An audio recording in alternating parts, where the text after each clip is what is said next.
वापस चला गया कोई बात नहीं, स्टार्टिंग कोई बात नहीं, कोई बात नहीं। और बहुत बहुत आभार अदिति जी। जोरदार तालियां बजा करके हमारी बहन अदिति का सम्मान करें बहुत सभी लोग। बहुत धन्यवाद। ललित मोहन साहनी जी की सुपुत्री है और जो दोनों भजन आपने गाए हैं दोनों आपके पिताजी ने लिखे, बहुत ही सुंदर उम्दा भजन। बहुत मैं बहुत प्रणाम धन्यवाद। करता हूँ आप सभी को। और क्षमा हम सभी, चाहती हूँ, आधा ही हुआ भजन, कोई लेकिन बात अगर नहीं। पूरा ये सुनना, कल भी कार्यक्रम है आनंद प्रसाद जी का, कल भी हम आपको समय देंगे जी। पूरा पूरा सुनना है तो आप शायद जानते हो या नहीं, पिताजी का वेद भजन चैनल है जी यूट्यूब पर।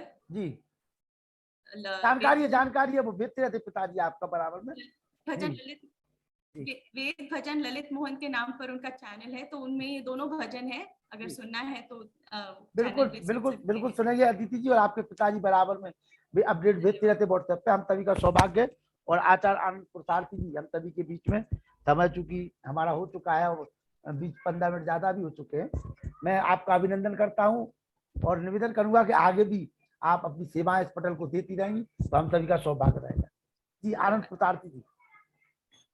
वेदाहमीतं पुरुषं महन्तं आदित्यवर्णं तमसः परस्तात् तमेव विदित्वाति मृत्युमेति नान्यः पन्था विद्यते अनाय। इस कार्यक्रम के अध्यक्ष और हमारे पितृतुल्य सुयोग्य विद्वान आचार्य डॉक्टर रूपचंद दीपक जी इस कार्यक्रम में अपनी गरिमामयी उपस्थिति दर्ज करा रहे स्वामी वेदामृतानंद जी महाराज, मेरे बड़े अच्छे मित्र और मेरे विशेष आग्रह पर यहाँ पर विराजमान हुए हैं श्री अजय सहगल जी, जो प्रशासनिक दृष्टि से एक बहुत अच्छे पद को रक्षा संपदा अधिकारी के रूप में अलंकृत कर रहे हैं। एक मेरी बहन बड़ी दूर से जुड़ी हुई हैं और वो शायद बीच में उनको कट ऑफ भी हो सकती हैं, क्योंकि वहां पर त्रिपुरा में लंबा नेटवर्क नहीं रह पाता है। उनका नाम नंदिता है और वो वहां एक गुरुकुल चला रही त्रिपुरा में। तो मैंने उनसे आग्रह किया था कि आप जो है इस कार्यक्रम में अपनी उपस्थिति कल भी दें, लेकिन उनकी परिस्थिति ऐसी थी कि वे कल नहीं बैठ पाई। वहां नेटवर्क शाम को नहीं रहता, प्रातःकाल आ जाता। तो मैं उस बहन को इन सब के बीच में आमंत्रित और आशीर्वाद देता हूं और उनको बहुत सम्मान देता हूं कि आप इतनी दूर बीच जंगल में त्रिपुरा में काम कर रही हैं, जहाँ ईसाई बहुल क्षेत्र है। आपका बहुत बहुत अभिनंदन है। मेरे एक बड़े अच्छे मित्र इस समय जबलपुर से जुड़े हुए हैं, मेरे बड़े अच्छे यजमान भी हैं। आप वहाँ शल्य चिकित्सा विभाग में प्रोफेसर हैं और आपके पिता एक बहुत अच्छे आर्य समाजी जिस समय पाताल देश अमेरिका गए हुए हैं, वे कमिश्नर से सेवानिवृत्त हुए हैं, डॉक्टर आशुतोष सिलोदिया जी यहाँ विराजमान हैं। और इसके बाद अनेक महानुभाव, ये श्री ललित मोहन साहनी जी और बेटी अदिति जी अभी आपके बीच में विराजमान थे और अभी रहेंगे। श्री ललित मोहन साहनी जी मुझे अमेरिका के एक आर्य समाज में मिले थे शिकागो में, और मैंने कहा कि आप इतनी दूर बंबई से कैसे आए? तो कहने लगे मैं संगीत का प्राध्यापक हूँ, उसको सिखाता हूँ, शिक्षक हूँ, और यहाँ पर मुझे आमंत्रित किया गया है, तो मेरा तभी उनसे बड़ा प्रेम हो गया। आज जब मैंने उनसे कहा कि आपको भजन गाना है, तो उन्होंने कहा मेरा तो आप सुन ही लेंगे, ज्यादा अच्छा है मेरी जो बिटिया है वो काफी अच्छी मधुर गायिका है और मेरे भजन गाती है। तो आज उस बेटी ने अपना स्नेह हम सबको प्रदान किया। आपकी आवाज की उस मधुरता से ये पूरा वातावरण आनंदमय हो गया। मैं आपका बहुत बहुत अभिनंदन करता हूँ। और भी जितनी सेलिब्रिटीज और महानुभाव यहाँ पर जुड़े हुए हैं, मैं आप सबका अभिनंदन करता हूँ। चूंकि समय पर्याप्त हो गया है, इसलिए मैं सबका नाम अभी नहीं ले पाऊंगा, बाद में सबका थोड़ा स्नेह आशीर्वाद हमें मिला। मेरा जो पवित्र सज्जनों आज विषय है, वो विषय आपने आपको हो सकता है थोड़ा अटपटा लगता हो, लेकिन यदि आप वैदिक धर्म से जुड़े रहते हो तो हमारा जो ठिकाना है वो देखा जाए तो एक पीपल के पत्ते पर है। और इस पर गीत पीपल के पत्ते ऊपर तेरा ठौर ठिकाना है, न जाने किस वक्त टूटकर मिट्टी में मिल जाना है। ये हम बचपन से आर्य समाजों में सुनते चले आए। जिन लोगों को आर्य समाज के मंत्र वगैरह या वेद के मंत्र कम पता रहते हैं, वो संभवतः इस बात को कम जानते हैं कि ये जितने भी भजन हैं, इनके जो रचयिता होते हैं, ये वेद मंत्रों का आश्रय बहुत लेते हैं। और यजुर्वेद के 35वें अध्याय के 4थे मंत्र का आश्रय यहाँ पर लिया गया है। अश्वत्थे वो निषदनम पर्णे वो वस्तिष्ठता गोभाजा इत्किलासत यत् सनवत पूषम। ए दुनिया के लोगों, कैसी कमाल की बात है, हम बरसों की तैयारी पूरे जीवन करते हैं। बचपन में तो हमें इतनी अकल नहीं होती, इतनी समझदारी नहीं होती, हम समझते नहीं है। 2, 4, 5, 8, 10 साल के हो जाते हैं बस।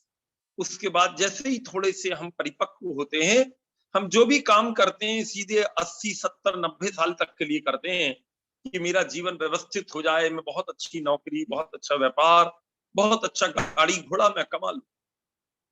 और बार बार पूरे कैरियर के लिए, पूरी अपनी समृद्धि के लिए हमारा पूरा जीवन इसमें लगा रहता है। पवित्र सज्जनों, लेकिन हमें वेद माता, हमारे ऋषि मुनि, हमारे आचार्य कुछ और कहना चाहते। वो कहते हैं यह शुभ न स्थास्यति सह अश्वत्था। जो कल ठहरेगा ही नहीं भैया, उसका नाम अश्वत्थ है। वैसे पीपल के पत्ते को भी अश्वत्थ कहते हैं। और जो कल नहीं ठहर सकता है, आज ही आज है, कल नहीं मिलेगा। आप यहाँ कल से अभिप्राय सीधा कल न लीजिएगा, इसको समझने का है। कल का मतलब है निकट भविष्य में, पता नहीं कब, 1 मिनट बाद भी हो सकता है और 1 घंटे बाद भी हो सकता है और पता नहीं कब हो सकता है। ये दुनिया के लोगों, तुम्हारा केवल इतना ही ठिकाना है। और कैसी कमाल की बात है कि जब हम महाभारत की ओर चलते हैं तो वहां पर एक छोटा सा दृष्टांत आता है कि हमारा जीवन कितना अनित्य है। वहां पर यक्ष और युधिष्ठिर का संवाद है। और वो जगह तो अभी भारत में नहीं रह गई है, इस समय पाकिस्तान में है। जब 5 भाई और उनकी माता जी भटकते भटकते इनके लाक्षागृह को जलाने के बाद किसी तरह इधर उधर करते कराते जब पाकिस्तान पहुंच गए, और तब वहां पर वो यक्ष, जिसका वो पूरा की पूरा हौज था, छोटा सा तालाब था, वहां पर वो फौज ने एक एक करके सभी भाइयों को मार दिया। युधिष्ठिर जी को भी बड़ी प्यास लग रही थी, वो पिपासा में वहां बाधित होकर पहुंचते हैं और वो कहते हैं कि यदि आपको पानी पीना है तो हे युधिष्ठिर, मेरी बातों का उत्तर आपको देना पड़ेगा। युधिष्ठिर जी को प्यास तो बहुत लग रही थी और सामने 5 भाई मरणासन स्थिति में थे। उनको बड़ी तकलीफ हुई, बड़ा कष्ट हुआ, लेकिन उन्होंने कहा कि भगवान बोलिए, आपका क्या आदेश है। तो उन्होंने बहुत सारे प्रश्न पूछे हैं। पवित्र सज्जनों, विद्वान आपको उन पर प्रवचन देते रहते हैं। ये कोई आप महाभारत का प्रसंग उठाकर पढ़ेंगे तो उन प्रश्नों से आपको बड़ा आनंद मिलेगा। नई नई बातें उन प्रश्नों के उत्तर में युधिष्ठिर ने बताई हैं। एक प्रश्न है जो सारी दुनिया में बड़ा प्रसिद्ध हुआ, उपदेशकों ने उसको बहुत आत्मसात करके बताने का प्रयास किया, और वो प्रश्न इस मंत्र से बड़ा निकट है पवित्र सज्जन। और वो कहता है कि अहनि अहनि भूतानि गच्छन्ति हि हिमालयम शेषा स्थावरम इच्छन्ति किमाश्चर्य मत। कैसी विचित्र बात है, रोज कोई ना कोई मर जाता है। कभी हमारे रिश्तेदार मरते हैं, कभी हमारे कॉलोनी मोहल्ले नगर के लोग मरते हैं। हर कुछ दिन में एक कोई ना किसी व्यक्ति की मृत्यु हो जाती है। अभी 2-3 दिन पहले हमारे एक बहुत अच्छे भजनोपदेशक थे, बहुत अच्छे उपदेशक हैं, अभी थे तो नहीं, और वो पूरी ये जो भजनोपदेशक परिषद है उसके अभी वर्तमान में कोषाध्यक्ष, बड़े निष्ठावान व्यक्ति हैं, बड़े सिद्धांत निष्ठ प्रवचन देते हैं, वो भजन करते हैं। उनकी धर्मपत्नी जो है माता सविता जी का अभी अभी देहावसान हो गया, पंडित नरेश दत्त जी की जो धर्मपत्नी है। ऐसे ही पता नहीं कितने लोग आज हमारे साथ ट्रेन में, बसों में, गाड़ी घोड़े में, रिश्तेदारी में मिलते हैं। हमारे संबंधी होते हैं, हमारे गुरुजन होते हैं, हमारे आचार्य होते हैं, और बाद में खबर मिलती है, हमारे देखते ही देखते उनको कोई हमारे बीच से उठा कर ले जाता है। यहाँ पर की बात समझ में आ जाती है। लेकिन इसके बाद युधिष्ठिर कहते हैं, हे यक्ष महाराज, आश्चर्य की बात है कि जो बच गए हैं हम लोग, उनको ऐसा नहीं लगता कि मेरी भी कभी मृत्यु हो। हमको लगता है कि नहीं, मैं तो स्थिर रहूं, मेरी कभी मृत्यु नहीं होगी। पवित्र सज्जनों, और कैसी विचित्र बात है पूरे प्राणियों की मृत्यु देखकर भी हमें ये विश्वास रहता है कि मैं कभी मरूंगा।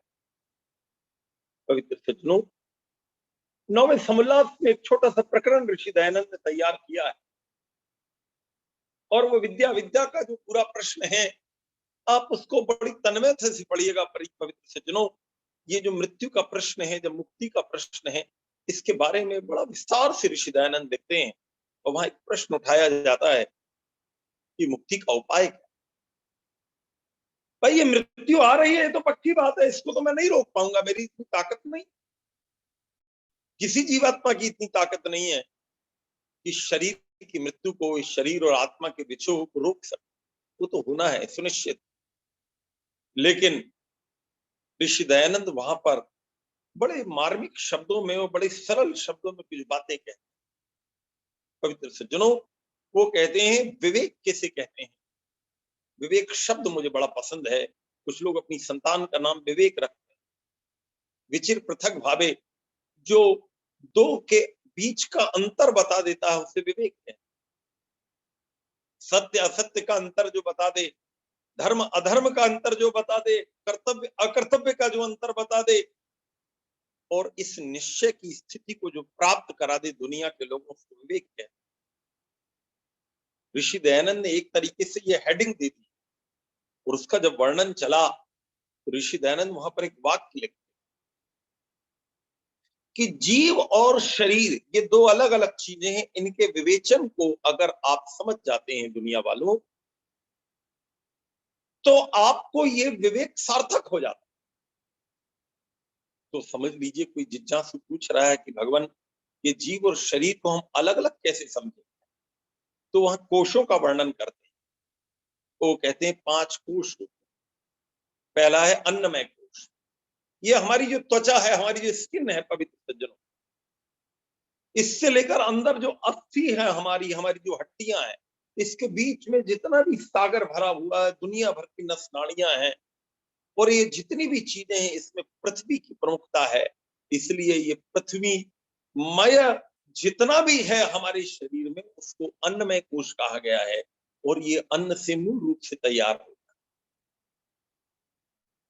पवित्र सज्जनों, दूसरा है प्राणमय कोश।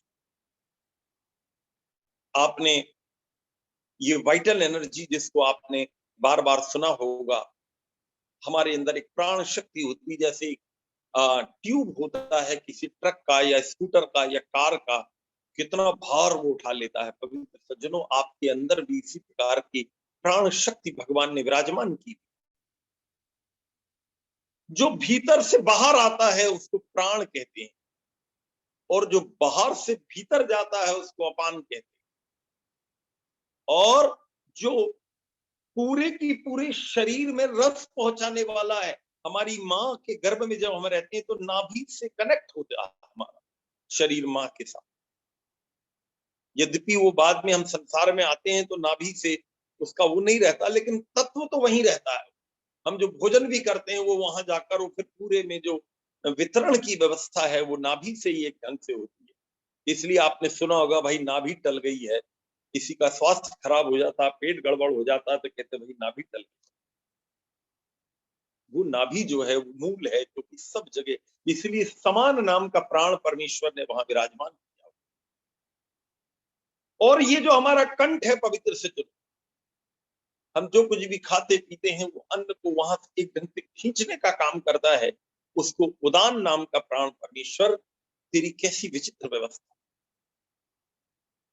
और शरीर में जितने भी काम हम करते हैं, अच्छे बुरे काम करते हैं, आंखों से करते हैं, अपने शरीर से करते हैं, अपने मन से करते हैं, अपनी बुद्धि से करते हैं, पता नहीं कितने काम इसमें हम मूल रूप से करते हैं। लेकिन शरीर से जो मूल चेष्टा होती है, उसको जो कराने वाला है, वो व्यान नाम का प्राण है।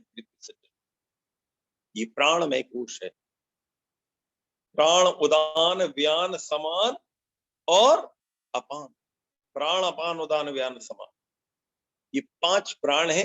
5 उप प्राण भी होते हैं, यद्यपि ऋषि दयानंद ने वहां पर वो नहीं लिखे हैं, लेकिन आप उनमें अंतर्निहित मान ले तो कोई ऐसी बुराई नहीं। पवित्र सज्जनों, ये प्राणमय कोश के बाद जो तीसरा कोश है वो है मनोमय कोश। ये मनोमय कोश क्या है? हमारा अहंकार जो हमें इस बात की अनुभूति देता है कि हाँ मेरा अस्तित्व है। आत्मा जब जो है शरीर छोड़कर और मुक्ति की अवस्था में यह बिल्कुल गहरी सुषुप्ति में पहुंच जाती है। जब आपने सुना होगा कि पूरा डिस्ट्रक्शन हो जाता है, संसार को भगवान नष्ट कर देता है, उस समय हमारी जो आत्मा की स्थिति वो लगभग अपने आप को जानने की स्थिति में नहीं होता, क्योंकि उसके पास अहंकार नामक वो जो तत्व है वो नहीं होता।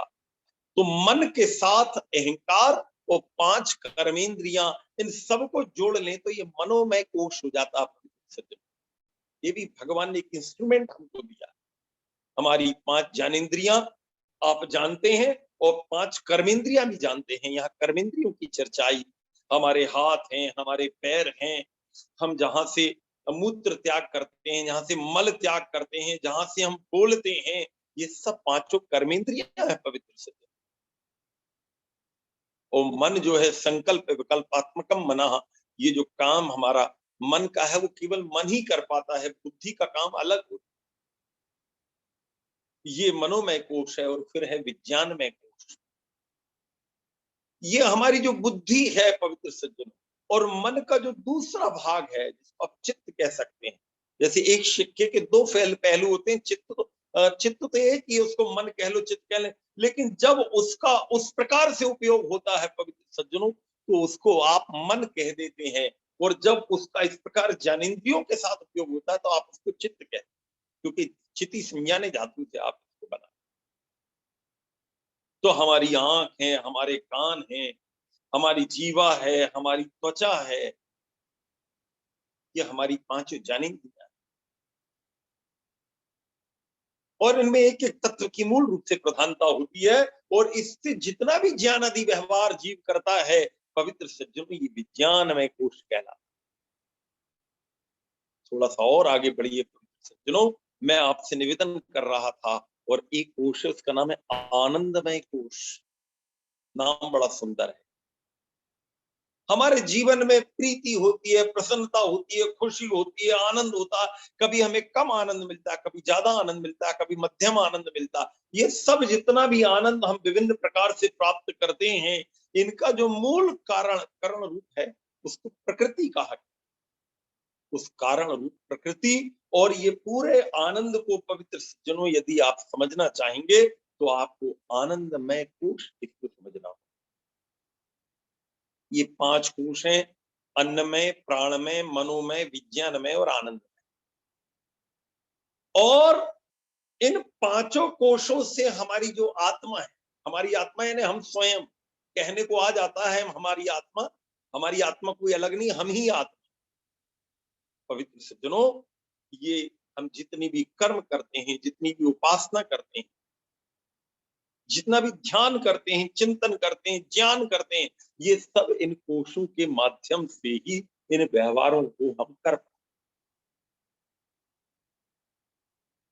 ये थोड़ा सा कठिन आप कह सकते हैं, जो सामान्य रूप से हम पढ़ नहीं पाते, समझ नहीं पाते, सुन नहीं पाते, लेकिन अवस्थाएं हम प्रायः सुनते रहते, प्रायः विद्वान हमें बताते रहते। जागृत होती है, स्वप्न होती है, सुषुप्ति होती है। अभी जो हम लोग बैठे हुए हैं सब जागृत अवस्था में बैठे हैं। जब हम सो जाते हैं तो स्वप्न स्थिति आती है, जब गाढ़ निद्रा में होते तो होती। और 3 शरीर भी होते हैं पवित्र सज्जनों। ये हमारा स्थूल शरीर है जो आपको दिखाई देता है, सभी जानवरों का है ये स्थूल शरीर, बड़ा स्पष्ट दिखाई देता। लेकिन पवित्र सज्जनों, सॉफ्टवेयर और हार्डवेयर, बाहर का हार्डवेयर सबको दिखाई देता, अंदर का सॉफ्टवेयर दिखाई नहीं देता है। वो सॉफ्टवेयर का नाम है सूक्ष्म शरीर, माइक्रोफिजिकल स्ट्रक्चर। वो मैक्रोफिजिकल स्ट्रक्चर था, वो बड़ा था, वो सबको दिख गया। इसमें 5 प्राण हैं, 5 हमारी ज्ञानेंद्रियां हैं, 5 सूक्ष्म भूत हैं जिनको आप तन्मात्राएं कह सकते हैं, और हमारी मन और बुद्धि है। ऋषि दयानंद ने तो ये 17 तत्व लिखे हैं, लेकिन कुछ विचारकों का कहना है कि इसमें अहंकार और जोड़ने तो ये 18 तत्व हो जाते। और आत्मा को यदि हम इसमें ले लें तो आत्मा इसके साथ मिलकर, टोटल ओवरऑल मिलकर ये सूक्ष्म शरीर हो जाता है। आत्मा के साथ, ये 18 का बिल्कुल साथ की बड़ी पक्की दोस्ती है। शरीर छूट जाएगा, लेकिन ये इस संसार में जब तक ये चलता रहेगा, ये सूक्ष्म शरीर तो भगवान को देना ही पड़ता है। उससे बड़ी कृपा पूर्वक इसको बनाया है। और कुछ विचारकों का ये कहना है कि एक बार जब सृष्टि के प्रारंभ में भगवान ये बना कर देता है आपको, तो 4 अरब 32 करोड़ वर्षों तक वो पूरी बन यही शरीर आपके पास रहता है, आत्मा वही रहती है। एक बहुत अच्छे विचारक थे, अब इस दुनिया में नहीं है, आप लोग उनको जानते भी नहीं, गुरुकुल होशंगाबाद में रहा करते थे। उनका नाम था भ्राता नारायण दास। अपनी युवावस्था में शिक्षक रहे वो, उन्होंने विवाह वगैरह नहीं किया, और वो अपनी बड़ा उनको शौक था कि थोड़ा दान दें, थोड़ी साधना करें, थोड़ा स्वाध्याय करें। तो स्वाध्याय बहुत अच्छा करते। हम लोग छोटे थे, कभी वहां जाने का मौका मिलता था, तो एक बार उन्होंने एक बड़ा प्रश्न उठाया, यद्यपि मेरा विषय नहीं है, लेकिन आपके मन में एक प्रश्न छोड़ दूं तो कई आपको कई बार वह पोह मची रहे। वो कहते थे कि एक व्यक्ति जो है उसने सृष्टि के आदि में जन्म लिया और उसको फ्रेश आपने दे दी, और एक जो है 10,000 जन्म लेने के बाद वही की वही। भाई मैं 8वीं क्लास में आया तो आपने मुझे स्लेट और कलम दी, मैं 9वीं में आया तो नई स्लेट कलम दी, आपने मुझे नई कॉपी पेन दी, फिर मैं 10वीं में आया तो नए कॉपी पेन दिए, नई किताबें दी। कहने लगे भगवान ऐसा क्यों करता है कि एक बार दे दिया और लगातार उसी का ही प्रयोग करना पड़ेगा। अगर मान लीजिए सृष्टि 4 अरब 32 करोड़ सालों तक चलती है, तो 400 करोड़ साल तक मैंने मुक्ति प्राप्त नहीं की, तो मेरी वही स्लेट कलम मुझे बार बार देते जाओगे। तो बड़े हंसते हुए कहते थे, यदि कि इसका उत्तर बड़ा बहुत अच्छा उत्तर है, कभी आप विद्वानों से पूछिएगा। मैं अभी आपके मन में प्रश्न छोड़कर जा रहा हूँ, हो सका तो कल इसका उत्तर दूंगा। और हमारे और जो विचारक हैं उनके मन में भी यह है, भाई ऐसा कैसे हो सकता है। वो हंसते हुए कहते थे, और बाद में फिर और लोगों से जब चर्चा चली तो इसका उत्तर मिल गया कि नहीं भाई इसका उत्तर ही। पवित्र सज्जनों, में आपसे निवेदन कर रहा था कि हमारा जो स्थूल शरीर है, उसके बाद हमारा सूक्ष्म शरीर है, ये जन्म मरण कितने भी हो जाएं आपसे ये नहीं छूटने वाला है। वो तीसरा कारण शरीर है पवित्र सज्जनों, जिसको आप रॉ मटेरियल कह सकते हैं, बिल्कुल मूल है, उससे ये सब बनते हैं जितने शरीर बनते हैं। ऋषि दयानंद ने इसको सर्वत्र विभू कहा, और सब जीवों के लिए एक कहा है कारण शरीर। क्यों? क्योंकि सतरस्तम से तो पूरी दुनिया बनती है, कोई नया सतरस्तम थोड़ी लाया। पवित्र सज्जनों, ऋषि दयानंद आगे चलकर कहना चाहते हैं कि जितने कोष और जितनी अवस्थाएं और जितना शरीर आपको बताया जा रहा है, विचार किया जा रहा है, आपकी आत्मा इन सब से अलग। आप कहते हैं कि पीपल के पत्ते जैसा मेरे जीवन का ठिकाना है, अश्वत्थे वो निषदनम। तो इस बात को आप अपने मन में रख लेना कि शरीर का ठिकाना है, आत्मा तो बिल्कुल रहेगी, उसको दुनिया में कोई नहीं मार पाए।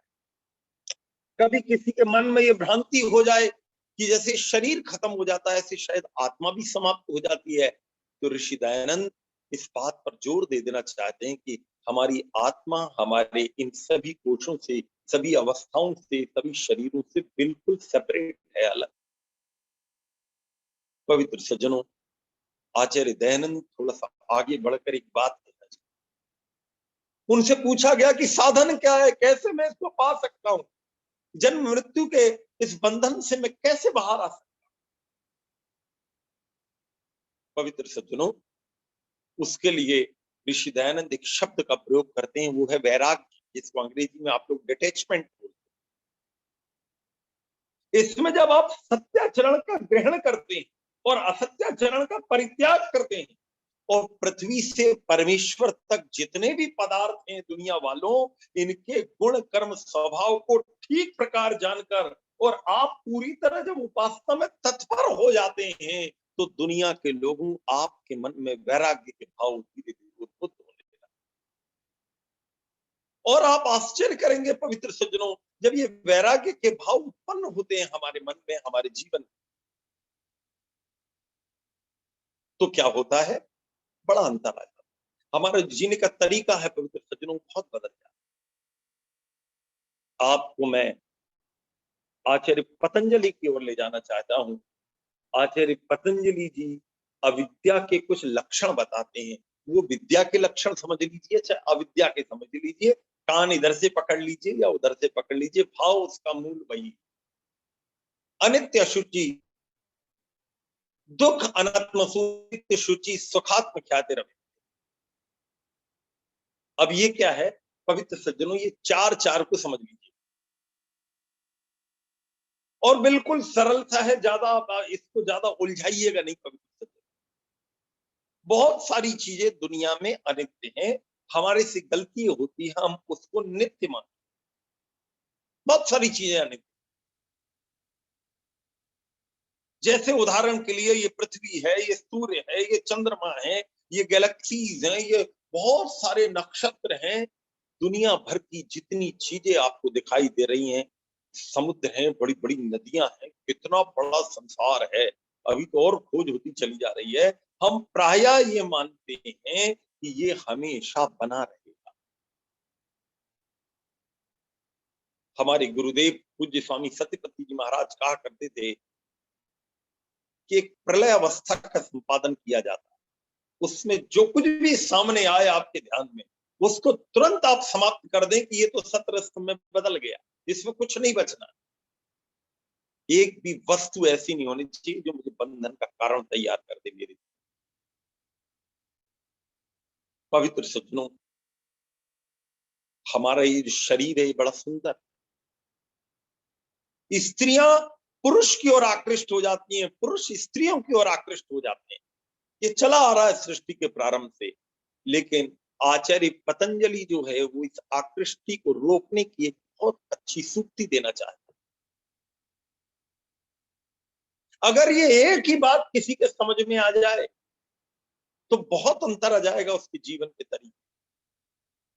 प्रायः हम लोग फिल्म देखते हैं, बड़े बड़े एक्टर्स को देखते हैं, बड़े बड़े बलवान लोगों को देखते हैं, बड़े बड़े पहलवानों को देखते हैं, बड़े बड़े एथलीट्स को देखते हैं, बड़े बड़े नेताओं को देखते हैं, तो हम बड़े प्रभावित हो जाते हैं कि कितना सुंदर है, कैसा व्यक्तित्व है। आचार्य पतंजलि कहते हैं भैया थोड़ी से भटक रहे, स्थानाद बीजात उपष्टंभात निश्चंद्राद निधनाद अपि और कायमाधे शौचत्पात पंडिता है। एक ही बार में पूरी दुनिया की सब सुंदरता को एक बार में ले जाकर उन्होंने एक स्थान पर स्थित कर दिया। और वो क्या कह देना चाहते हैं? वो कहना चाहते हैं स्थानाद, ये शरीर निकल के कहां से आया बताओ? बहुत गंदी जगह से। बीजात, ये बना किससे?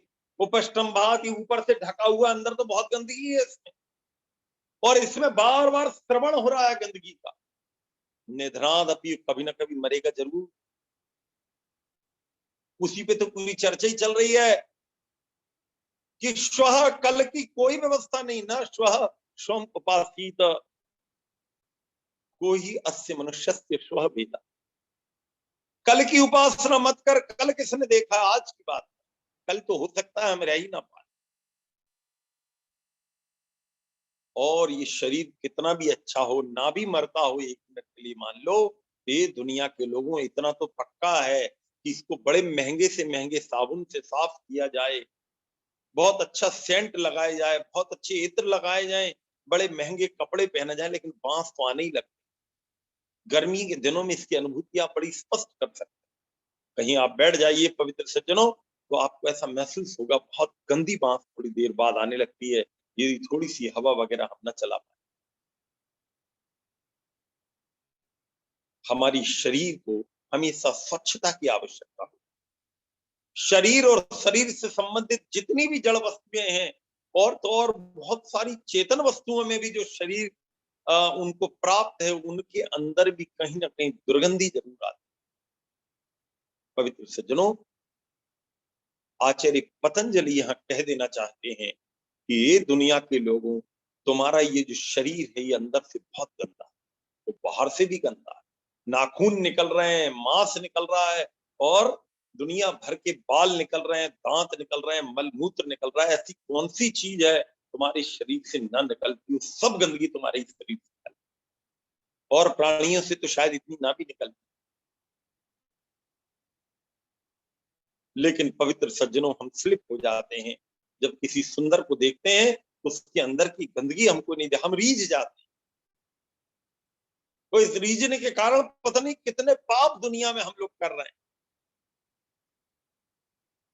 जितने भी उल्टे सीधे काम हो रहे हैं रोज पेपरों में आप सुन रहे हैं, पढ़ रहे हैं, देख रहे हैं, टीवी पर देख रहे हैं, रोज समाचार आ रहे हैं। पूरी दुनिया में जितना वासनामय संसार आपको दिखाया जा रहा है वो केवल इस एक श्लोक से समाप्त हो जाता। तो सज्जनों, एक श्लोक, परिणाम ताप संस्कार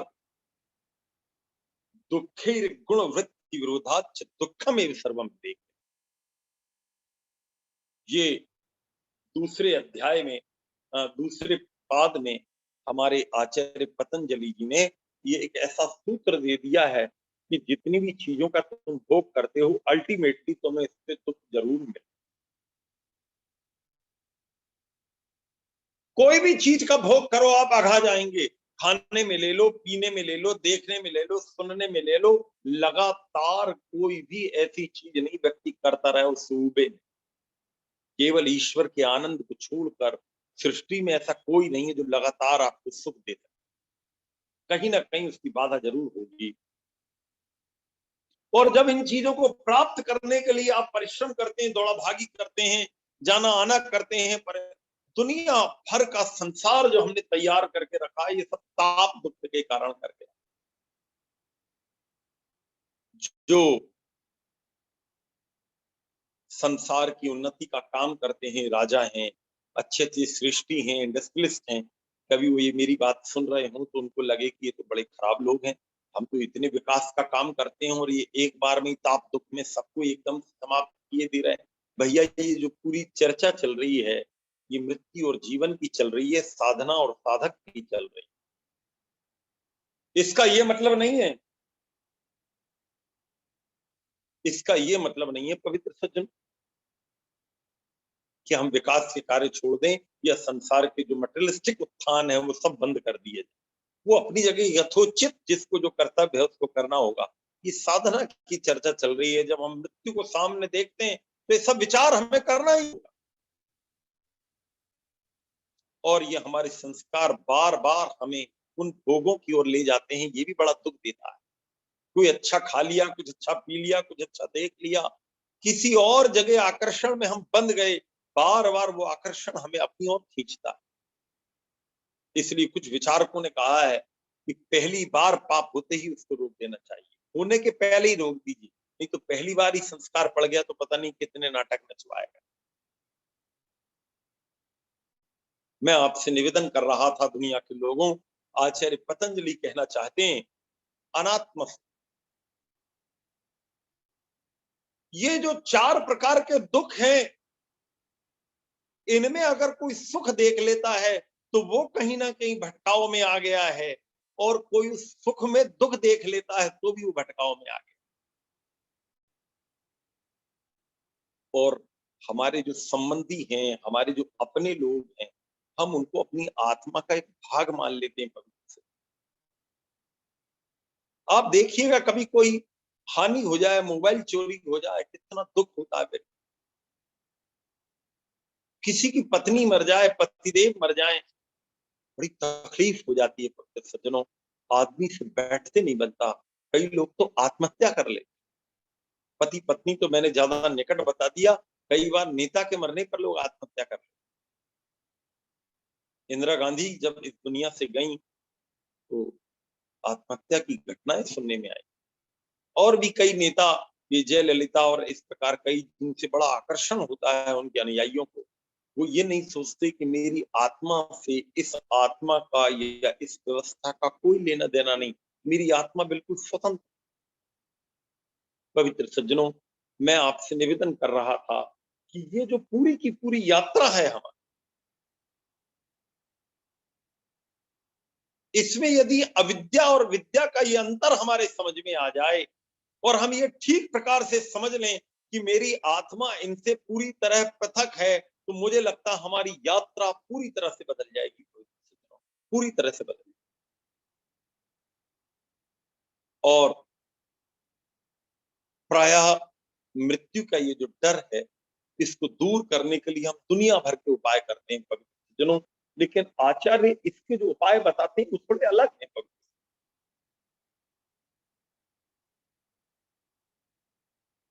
उनका ये कहना है कि जैसे ही आपके मन में ये भाव आपने पैदा कर दिया कि अविद्या और विद्या, इन दोनों के बीच में आपको एक स्थिति तैयार करनी है अपनी, कि मैं जो अपने आप को समझ पा रहा हूं कहीं गलत तो नहीं समझ पा रहा हूं। अविद्या समझ में आ गई तो विद्या की ओर गति हो।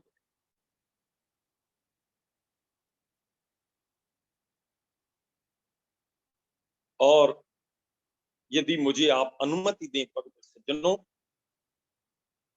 तो जिस मृत्यु से हम इतना डरते हैं, जिस मृत्यु के पीछे हम बहुत दुखी रहते हैं, बहुत अच्छे विचारक हुए, उन्होंने एक छोटा सा 2-4-6 लाइन लिखी है, मुझे बड़ी पसंद है।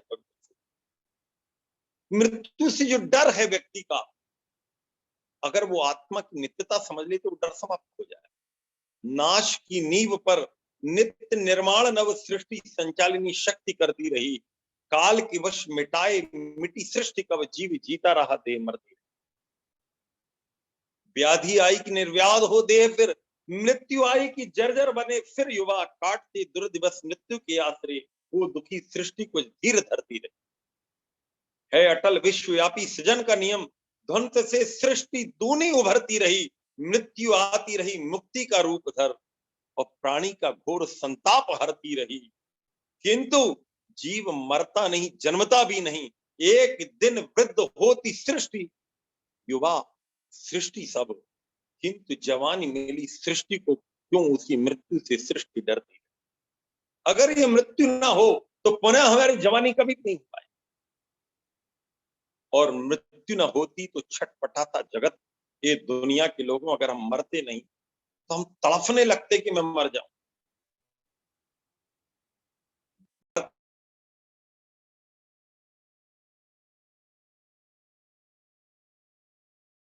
सृष्टि उपकृत रही मृत्यु से, मृत्यु फिर विश्व को क्यों अखरती रही। जिस मृत्यु ने हमें इतना जीवन दिया है, हम कैसी मूर्खता करते हैं, उसी मृत्यु से डरने लगते हैं। पवित्र सज्जनों, व्याख्यान तो ये थोड़ा लंबा था, लेकिन मैंने आज जिन गणमान्य महानुभावों को निवेदन किया था कि वो आप सबको आशीर्वाद देने आए, यदि मैं इस व्याख्यान को और लंबा करूंगा तो वो काफी मतलब हो जाएगा। तो मैं चाहता था कि थोड़ी थोड़ी देर ये जो मेरी सेलिब्रिटीज आए हुए हैं इनको मैं सुने। उसके पहले में एक छोटा सा दृष्टांत जो मुझे पसंद बहुत है पवित्र सज्जनों, कि हमारे अंदर और बाहर की यात्रा में हमसे दोष क्या हो जाता है। एक बड़ा सुंदर सा दृष्टांत है, इसको लिखने वाले ने, विचारक ने बड़े अलग अलग ढंग से सोचा है, समझा। एक व्यक्ति जो है वो चाय का कप लिए हुए खड़ा है, और इतने में कोई व्यक्ति उसको धक्का देता।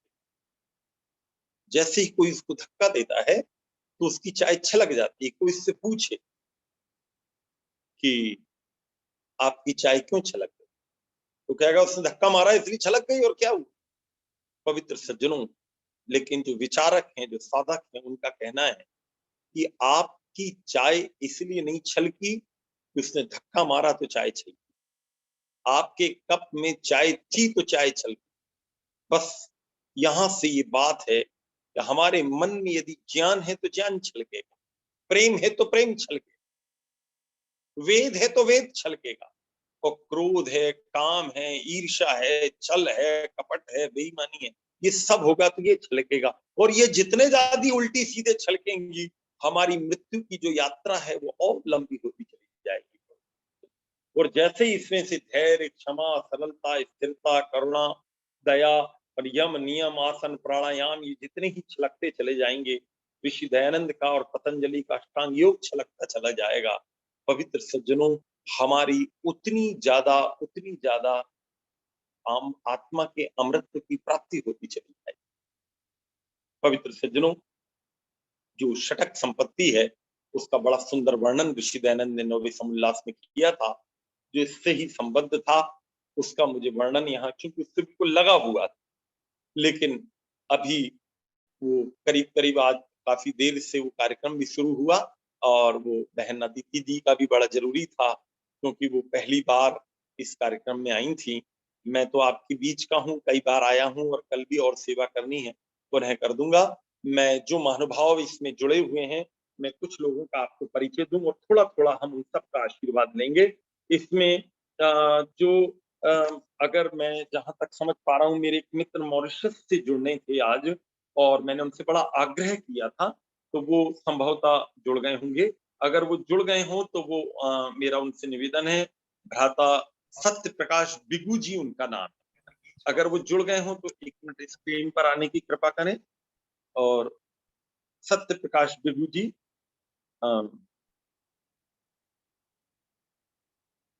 भ्राता सत्य प्रकाश बिगू जी, आप उपलब्ध हैं? या वेदा भ्राता देवानंद जी मॉरिशस से? देवानंद जी नहीं है, संभवतः वो वेदाम थोड़ी देर पहले रहे हूँ। अब वेदामृतम जी है, ललित मोहन साहनी जी है, डॉक्टर आशुतोष सलोरिया जी। वेदामृतम जी तो है ही, उनको तो करवाना ही है। तो ये स्वामी वेदामृतम जी, मृतानंद जी को मैं निवेदन करता अर्चना हूँ अर्चना कि जी है, वे अर्चना जी हैं। अर्चना जी भी जुड़ी हुई है, अर्चना जी जी। आचार्य नंदिता, एक मिनट आचार्य में नंदिता जी। आचार्य नंदिता इतना अभी नहीं बोल पाएंगी, पहले स्वामी जी महाराज को और दीपक जी को हम पहले सुन लें। उसके बाद अजय सहगल जी हैं, कुछ महानुभाव और हैं, हम उनको सुनते जाएंगे क्योंकि ये लोग थोड़ा सा स्वामी जी बड़े विचारक लोग हैं, तो थोड़ा इनका एक वेदामृतम बार जी, आशीर्वाद। वेदामृता आनंद। मैं सबसे पहले स्वामी जी महाराज से निवेदन करता हूँ कि स्वामी जी महाराज अपनी बात हमारे बीच में रखें। पूज्य स्वामी वेदामृता, बड़ी सुंदर आपका आनंद पुरुषार्थी जी बहुत सुंदर चर्चा कर रहे थे। मेरी बात आप आवाज आ कट रही है? आवाज आ रही है आपकी? जी जी जी। आचार्य आनंद पुरुषार्थी जी का बड़ा पुरुषार्थ है जो इन्होंने इस तरह की व्यवस्था की है कि हम सब वेदों के अमृत ज्ञान को अपने जीवन में उतारने के लिए निर्देश प्राप्त कर सकें। अभी जो इस मंत्र की चर्चा कर रहे थे उसमें मुख्य बात क्या बताई गई है, वो ये है कि हम जो आत्मा है हमारी वो अमर है, और ये जो शरीर है हमारा जिसको पंचतत्वों से बना है, ये हमें साधन के रूप में परमात्मा ने दिया। परमात्मा ने हमें इस शरीर रूपी रथ पर आत्मा को प्राणों की डोली में बिठा के अंदर बिठा दिया और साधन के रूप में दिया है। और साधन के रूप में ये जो गाड़ी है वो हमारे लक्ष्य तक पहुंचने के लिए हमारी यात्रा, जो जीवन यात्रा है, जो कि परमात्मा की अमृतमयी गोद से प्रारंभ होके और पुनः परमात्मा की अमृतमयी गोद तक पहुंचने की यात्रा है। यानी हम सब कभी मोक्ष में थे, परमात्मा की अमृतमयी गोद में थे और वहीं तक पहुंचना है। जहां जो हम वहां से जब चले थे तो प्रभु से वादा करके आए थे कि प्रभु शीघ्र ही तुम्हारा जो ये आनंद इतने 36,000 वर्ष तक, जो 36,000 बार सृष्टि और प्रलय हुई, इतने तीव्र, इतना अधिक समय तक जो आनंद का भोग हमने किया है, उसकी पात्रता पुनः बना के शीघ्र ही तुम्हारी अमृतमयी गोद में पहुंचेंगे। और यहाँ आके हम इस शरीर और इसके खिलौनों के चक्कर में पड़ गए, तो हमें उसको भूल के प्रभु से जो वादा करके आए हैं कि हम निष्काम कर्म करते हुए पुनः उसकी अमृतमयी गोद के पात्र बन सकें, इसका उद्देश्य है। शरीर तो साधन है, ये निरंतर बदलता रहता है, हर क्षण इसमें टिश्यूज बनते और बिगड़ते रहते हैं। तो इनको छोड़ के हम शरीर को साधन के रूप में प्रयोग करें, इसे साध्य के रूप में ना माने। इसकी जो इंद्रियां हैं, उनके विषय हैं शब्द स्पर्श रूप गंध, उन्हें साधन के रूप में प्रयोग करें। और किसका साधन? मोक्ष का साधन। धर्म अर्थ काम मोक्ष जो पुरुषार्थ चतुष्टय है, जिसके उद्देश्य से परमात्मा ने हमें ये मान चोला दिया है। तो इस मानव चोले को सार्थक करने के लिए हमें साधन का उपयोग करते हुए अपनी आत्मिक उन्नति में लगे। अपनी आत्मा को इन सब भोग युक्त बातों से, जो तथ्य नहीं है, सत्य नहीं है, जो आगे तक नहीं चलने वाली, उनकी बातों से अलग करके स्वयं को उस परम तत्व में, यानी प्रभु परमात्मा की ओर अग्रसर होते हुए हम उसकी अमृतमयी गोद के अधिकारी बने। प्रभु परमात्मा कृपा करे कि इस प्रकार की वैदिक शिक्षाओं को हम व्यवहार काल में याद करते हुए तदनुरूप कण कण में उसकी व्याप्ति को, उसकी सर्वशक्तिमत्ता को, उसकी न्यायकारिता को समझते हुए हर क्षण उसकी उपस्थिति का अनुभव करते हुए किसी प्रकार का कोई दुष्कर्म कभी ना करें।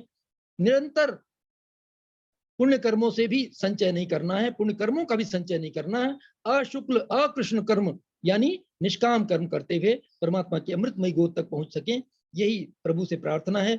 और हम सब अपने जब व्यवहार काल में उनकी शिक्षाओं को जीवन में उतारेंगे तब हम इसको प्राप्त कर सकेंगे।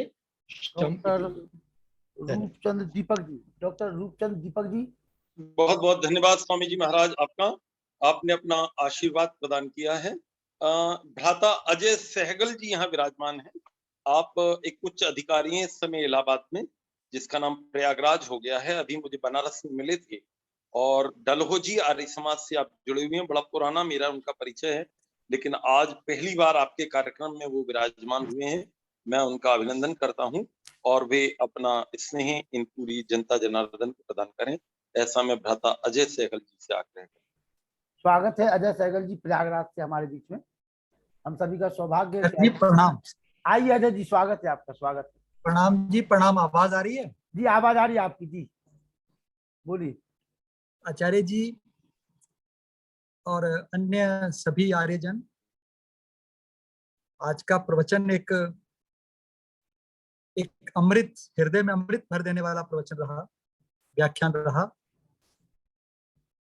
और जो जीव और शरीर की विवेचना की बात आचार्य जी ने कही, मुझे लगता है आचार्य जी,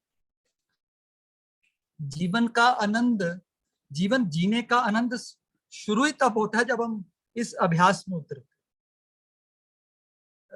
इस अभ्यास का आनंद ही और, अगर हर मनुष्य जो आपने कहा है उसे कहीं डायरी में नोट कर ले और बस इसका अभ्यास आरंभ कर दे आज से, तो मुझे लगता है कि वो भूल भी नहीं करेगा, जीवन सुधरना भी आरंभ हो जाएगा, जीवन की दृष्टि भी हर तरफ से बदलनी शुरू हो जाएगी। और वो सच्ची उपासना, जिसे हम उपासना कहते हैं, जिसे प्रभु भक्ति कहते हैं, उस ओर भी बहुत आगे बढ़े। आपका जो प्रवचन व्याख्यान हमें साधना की ओर ले जाने वाला है। जो भी आपने बातें कही हैं वो आचरण में लाने वाली। आज आर्य समाज के मंच से तो मैं अभी विद्वानों के बीच में मैं क्या बोलूं, बहुत विद्वान यहाँ लोग बैठे हैं, पर मैं इतना ही कहूंगा कि आचार्य जी, आपने जो बातें कही हैं, ये मुझे कई बार लगता है कि जितने हमारे आर्य समाज के पदाधिकारी हैं ना, इनका शिविर लगाना चाहिए और शिविर लगा करके उन सबको इसमें रंगना चाहिए। और अगर हो सके ऐसी व्यवस्था कि अगला प्रधान और मंत्री बने ही तब, जब उस शिविर के रंग में रंगा हो और उसे ये पता हो कि मैं शरीर नहीं हूं भाई, मैं आत्मा हूं, मेरा यहाँ ठिकाना क्या है, मेरे कर्तव्य क्या है, मुझे किस तरह से अपने इस ऋषि दयानंद की वाटिका को आगे बढ़ाना है। हमें जितनी लोभ लालच स्वार्थ पद की वो लगी हुई है, उससे हमारे संगठन को जो दीमक लगे हैं आचार्य जी, मैं सच कह रहा हूँ, उसका समाधान जीवन में आध्यात्मिकता को उतारने से ही होगा। आध्यात्मिक जो मूल्य हैं वो जीवन में नजर नहीं आते, तब ही हम मतलब इन विकारों से ग्रसित रहते हैं। तो ये मेरी आपके चरणों में प्रार्थना है, अगर मेरा ये सुझाव पसंद आए तो इन्हें जहां जहां भी इम्प्लीमेंट करवा पाए, जहां मेरा सहयोग हो, ये अवश्य होना चाहिए।